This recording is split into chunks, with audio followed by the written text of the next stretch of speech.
Because when we talk about kingdoms, we are talking about thrones and legislations. When we talk about kingdoms, we are talking about purposes that are born in the heart of a spirit. When we talk about kingdom, we are talking about emphasis that predates the very creation of the foundation of the world. Every man that begins to discern kingdom, he will know that what is pushing and driving him existed before he was born. So he comes to this world not to be creative. He comes to this world to discover what he must do in order to establish the counsel of God that was fabricated by the community of the Godhead before time itself began. And until a man is able to walk through those paths, no matter who he is in time, he will not be relevant. Kingdom is a game of thrones, and spirits are the masters in this game. And if you don't understand that even the civilization of humankind is born from the politics that takes place in the heights of the heavens, you will be frustrated and you will try to make headway in life until the day when the veils of the divide are open and you cross from time into eternity. That is when you will realize that you live but you were not wise. Kingdom business is a politics in heaven. It's a game of thrones, and until we understand how this politics runs, we will not be relevant. I told us yesterday that the reason our territory is in darkness, even though we move in the mightiest of anointing, is because we have not understood kingdom. We are in the church. Our priority is to grow and master the prophetic so that we can call names and phone numbers. We have not understood kingdom. In the days of the fathers, the prophetic did not begin with forensics. The prophetic began with cutting through the borderlines of territories and nations. So the fathers, they prophesied and they conquered nation. They prophesied and they bettered generation. Because every time a man is able to speak and affect the territory, every time you catch a vision that has an impact on the territory, a seal breaks in heaven. And only ranking men have the ability to perceive when seals are broken. Did you read the book of Revelation?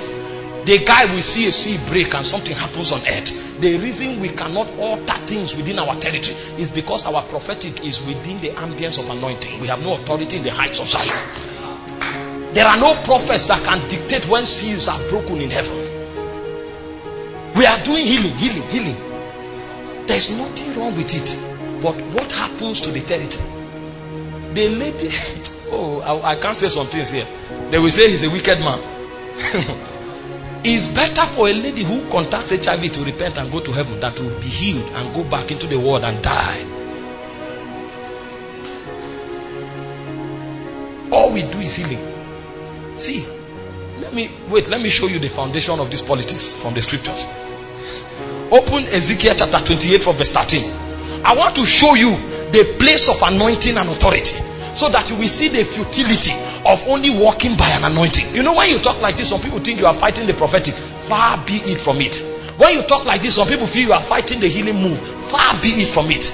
But everything we do will be a waste if we cannot affect our territory. Because until what we do has an impact in territories, we are not winning in this war.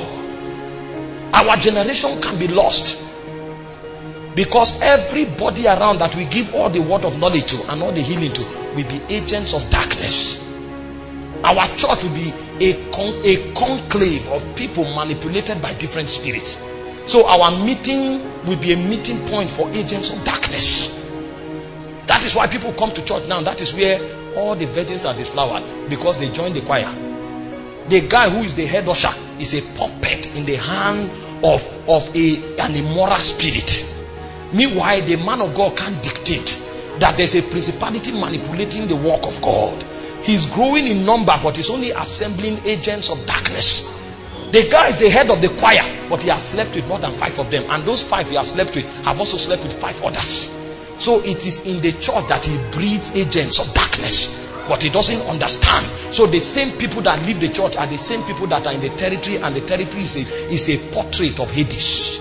The same people in the church are the same people on campus, but the campuses are a portrait of Hades. On Sunday morning, the whole campus is dry because all of us are in church auditorium. But on Monday, when we come to the streets of the campus, we find daughters of Jezebel. Naked queens, they call themselves slave queens, but they are choir members. On Friday, you go to the club, and then you find all the people that dominate the church on Sunday. So the thing now is a social gathering, and it is regulated by days, not by thrones. So on Sunday they come to church because that is their religious life. On Friday they are in clubs because that's their pleasure life. is regulated by days, not by thrones. Kingdom. It's time for us to not just do business with the anointing, but to do business with thrones.